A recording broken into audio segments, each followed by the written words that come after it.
Living in Virginia, you're in the fast lane on the information superhighway. We've invested $3 billion in Virginia's broadband network to give you one of the fastest internet connection speeds in the world, so you can build relationships, bring new business to our state, and meet the future of education. It's amazing what we can do together. Visit VCTA.com to learn how broadband connects the Commonwealth.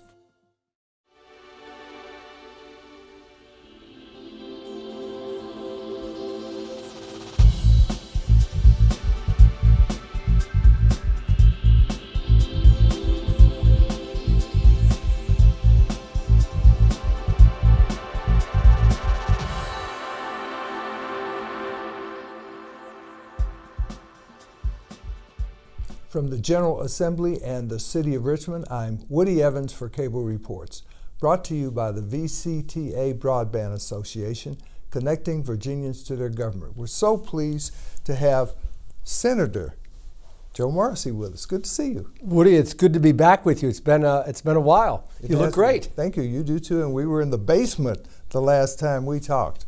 We were in the basement of the old General Assembly building that has kept its facade on Broad Street, but that's it, and now they're going to be building a new one. But I liked that facility. I mean, it was down in the basement, but it was cozy, but you got great digs here, and I'm glad to be back sitting in your studio and chatting with you. Thank you very much. We appreciate your time. Sure. We know this is the first time you're going to have an opportunity to talk about your vote on the Senate floor yesterday. And we know you've had a lot of requests, and we really appreciate you being here. It's my pleasure. I'm going to give you the floor.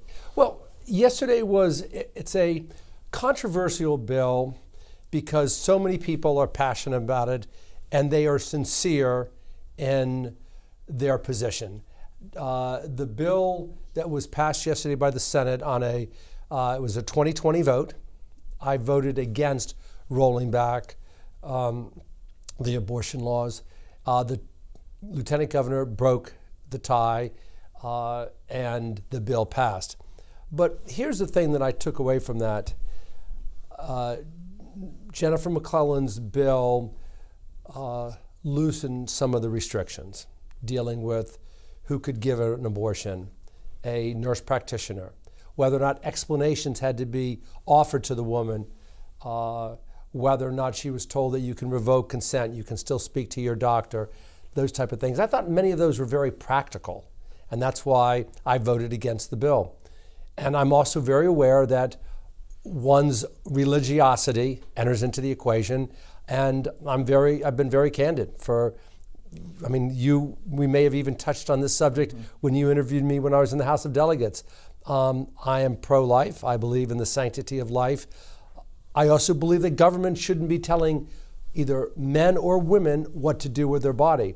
So there's no question there's an intersection of my faith and the way my legislation and how I view it. And that was reflected in my vote yesterday. And I'm very comfortable with it. So those restrictions, from your point of view, do not impose an undue burden on a woman's right? Okay. No, I think it's practical. Take the ultrasound. I think the ultrasound helps the doctor determine gestational age. That's important. Also, an ultrasound can help the doctor determine if there's something else that may be going on that might need medical attention. That's important. I don't see any problem. Now, there's a problem if you say you must show the woman the ultrasound. Well, that's going too far. But asking her, would you like to see the ultrasound? I don't have any problem with that at all. Would you like an explanation of the alternatives, the benefits, the risk? That just makes practical sense to me. Would you like, and then telling her, you can revoke consent or you can ask a doctor any question you want. That makes good sense. Also, I don't like the idea that a nurse practitioner can do the abortion as opposed to the physician. But with that said, I listened to both sides. Jennifer McClellan was very passionate in the stories that she shared from her own experiences and talking to her OBGYN about other women. Bill Stanley gave a heartbreaking account of his baby daughter Grace, who survived just a few hours. And it was tough on both sides. But the thing to take away that I took away from it, everybody respected the other people's opinion. And I, of course, my vote, I was the only Democrat that voted against the bill. But let's be clear, a number of my Democratic colleagues came up to me and said, we respect the way you vote, and we moved on. So I thought it was lawmaking at its best on a tough issue. So are there any other bills pending dealing with abortion in the Senate right now? Well, we'll of course have the House bill will come over, and there'll be a vote on that. Then there'll be a conferees, and so there will be. I think there'll probably be a couple of more.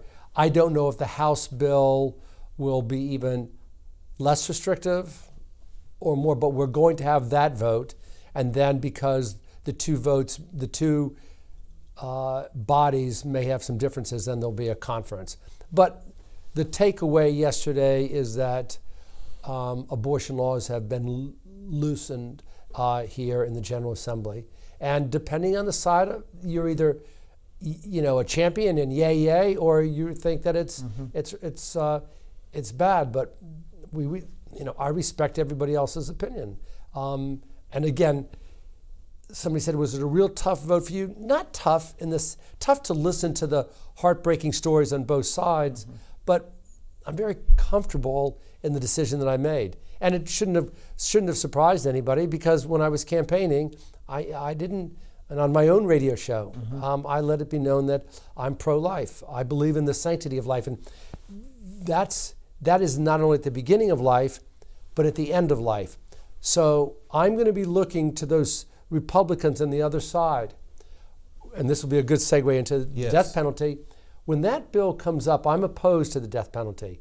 If you believe in the sanctity of life, as I do, then you would oppose abortion. You would also oppose the death penalty. And I've always found it terribly ironic that you have Democrats that support abortion legislation, but they're against the death penalty because it takes life. And the Republicans tend to support strong abortion laws, but are in favor of the death penalty. A little bit of a juxtaposition there. And I'm going to be asking, when my abolition of the death penalty laws come up, for Republicans to come over and join me. And I'm going to say to them, if you really believe in the sanctity of life, then you will vote with me. And let's be clear, there are mistakes made. We've had 168 people throughout the country that were on death row. I mean, they've been convicted of capital murder. They've gone through the appellate process, the state, the federal appellate process. It has been looked at 6 ways to Sunday, and it was affirmed, and they were sentenced to death.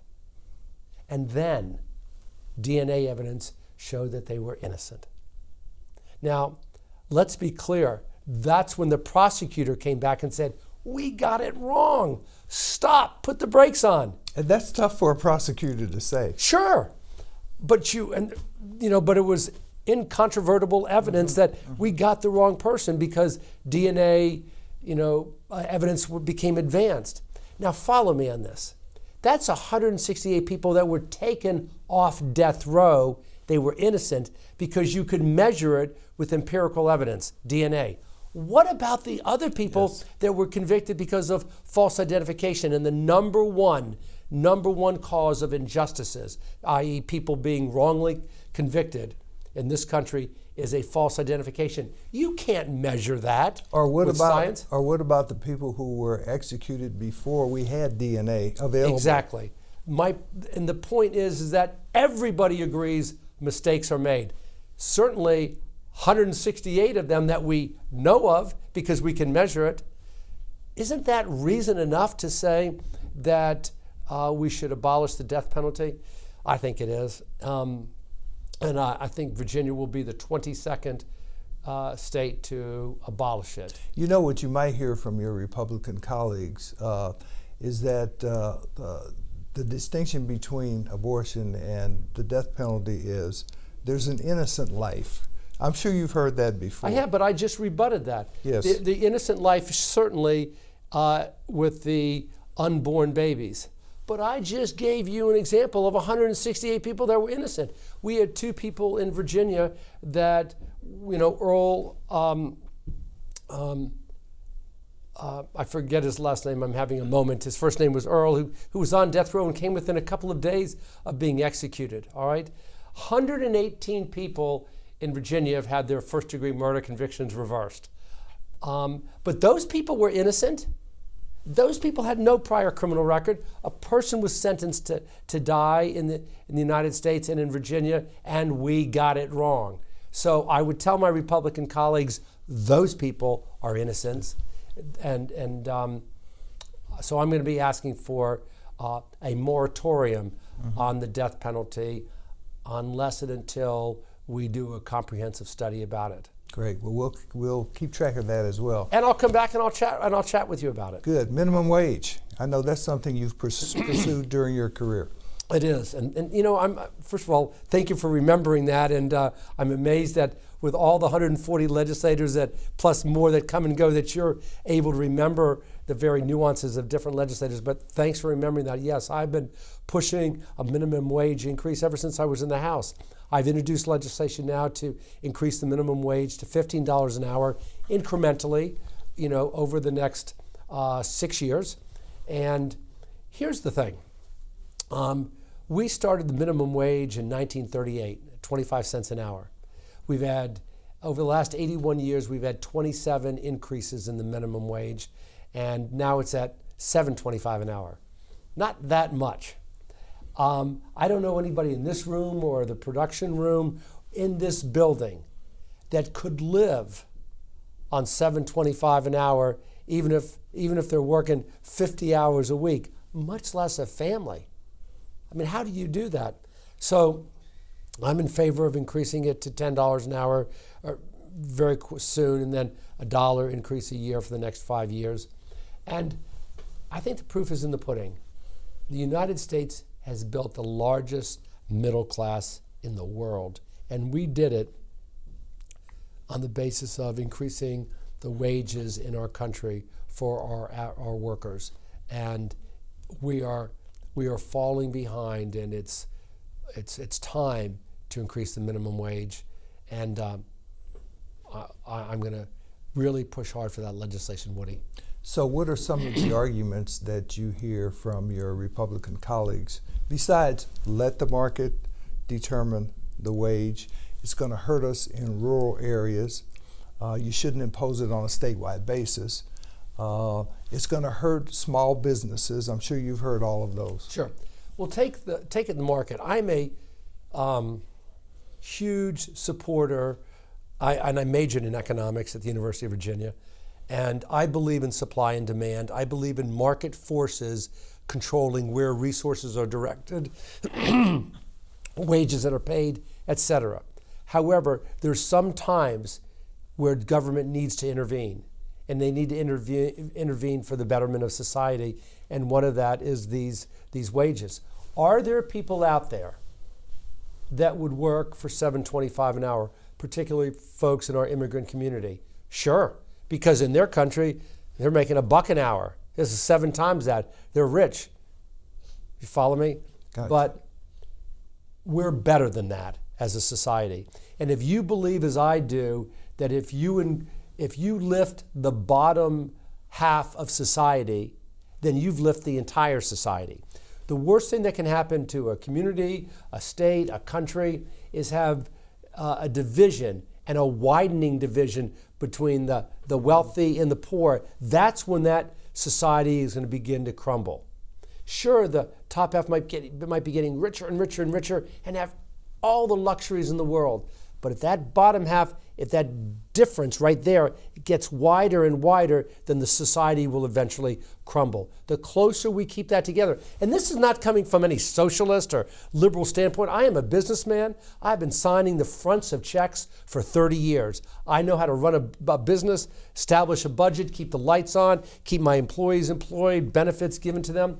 I'm very much pro-business, but we need to protect that lower half, and so that's the first thing that I would say. With regard to It's going to hurt some portions of the geographical locations in the state. Sure, there should be some carve-outs. For example, in the wait staff, the restaurant industry. I understand how that works. In our country, wages often in restaurants, or if you're working in a certain higher end restaurant, you're counting on those tips. It's a bit fluid. You might get one table that tips well and another table that doesn't tip as well, but you know on the long run you're going to be making, $20, $25 an hour. So yes, I'm not saying that wage has to be, 10 or up to $15 an hour. No. So that means it needs to be some carve-outs. And I'll certainly be open to those carve-outs. But I know this with absolute certitude. If we increase the minimum wage in Virginia, we will have a better economy. We will attract more companies coming in, even though they say, okay, we got to pay more wages. Right. They don't mind paying higher wages because they want that skilled workforce. All right, and it's going to be good, and it's not Armageddon. Remember when you don't remember and I don't remember in 1938 when they established it, but I've read the history, and if you look back over the last 81 years since we established minimum wage, you got to come to the conclusion that it's been a huge success in our country. Now, hand in hand with that discussion is this question of right to work. A couple of years ago, 3 or 4 years ago, that was put to the vote of the citizenry in terms of enshrining that in our state constitution. It was rejected, but there's a move afoot now to repeal or modify that right to work law in the Code of Virginia. I'm not going to support repeal of right to work. I think right to work in Virginia has been a good thing. And that's coming from somebody, a moderate Democrat who labor has embraced, but notwithstanding that, right to work has been good for our Commonwealth. Let's be clear about that. And I'm also a believer, we've had a seismic shift, let's be clear, in Capitol Square. I mean, with the last election, we moved towards it in 2017. In 2019, Democrats have taken control of the House and the Senate where I am. We already had the executive mansion. But here's my feeling. When you have the power, restraint is good. You've got to pump the brakes. And there's an expression that I've heard and that I've adopted or stolen, and that is, if you want to go fast, go slow. There are a lot of bills that are coming in, and I think I have cautioned folks in my caucus, let's just tap the brakes. Okay, we don't have to do everything right away. And so with a lot of these issues coming over, I'm going to say we've got to go, just be cautious, that's all. What about gun safety? Well, we passed a lot of gun control legislation. I think I might be one of the few or only person in the General Assembly that has taught constitutional law. I believe in the Second Amendment, but let's be clear, no right is an unfettered right. I mean, I believe in the right to free speech, as do you. That's your business. But because you have the right to free speech, Woody, I can't go out and defame you or the folks in this room right now, even though I engage in free speech. I can't yell fire in a theater, all right? There are certain restrictions, so it's not unfettered rights. When it comes to guns, I believe in the Second Amendment. However, that doesn't mean that we can't restrict certain aspects. For instance, we outlawed machine guns, 70 years ago. That's been okay, all right? Why wouldn't we want to repeal assault rifles? Tell me what, outside of instances of war, anybody who is a gun enthusiast needs an AK-47 or an AR-15 with a 100-round magazine. I mean, not to go squirrel shooting, not to shoot deer, that's not sport. Not to be able to have the right to put that gun on and parade in front of an elementary school, which you can do now. People listening to this are saying, what's Morrissey talking about? Right now, you can strap on an AK-47 assault rifle, an AR-15 with a 100-round magazine, and walk down almost any main street in our Commonwealth in front of elementary school, high school, middle school, armed to the hilt. We saw that a few weeks ago. Yeah. Does that make sense? No, it doesn't. So I'm in favor of a ban on assault rifles. The one handgun a month. I mean, I happen to buy 12 guns a year that way. What was the reason for that? It was because people were coming down buying a $450 Glock, okay, taking it to New York and selling it for $2,500, all right? Again, we need some common sense legislation. So I have supported that, and I think our Commonwealth will be better for it. And let me also say this: the folks that came to Richmond Monday a week ago, and for the rally, kudos to them. I'm talking about the folks that are in favor of being able to arm themselves, etc. The gun crowd, okay? They were respectful. They had their rally. They were law-abiding. Yes, they were armed. There were no instances. They should be given credit, as well as our police force that made everybody feel very comfortable. I thought Virginia acquitted herself very well. What about the piece of legislation that deals with emergency orders that would allow the seizure of a weapon from an individual who is a danger to himself, herself, or others? Sure. That passed the Senate. Let me give you I think your viewers will be interested in the genesis of that. Initially, it's called a red flag law, and the red flag law allows a judge to issue a special risk order that prohibits a person who is in the throes of a mental health crisis from possessing a gun or going out and to buy a gun. And this would normally happen this way. A family member or a co-worker or a spouse, a sibling would see that their mom, dad, brother, sister, co-worker is experiencing some mental health issues, is talking about and muttering about killing people, is cleaning the guns and is assembling a bit of an arsenal. Then they bring that to the police attention. There's an investigation. And if the judge believes that the person is a risk to himself or others by use of a gun, then they can issue a special risk order. When that bill was originally presented and drafted, it allowed the police to get the special risk order and simultaneously get a search warrant, so they would come to the house and say, Woody, here's the special risk order. By the way, we also have a search warrant and we're going into your house now.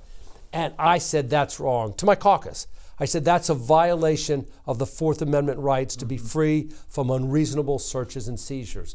Here, for the first time in our country, the police are allowed to get a search warrant based not on an indicia of criminal activity, but rather on an indicia that the person is experiencing a mental health crisis.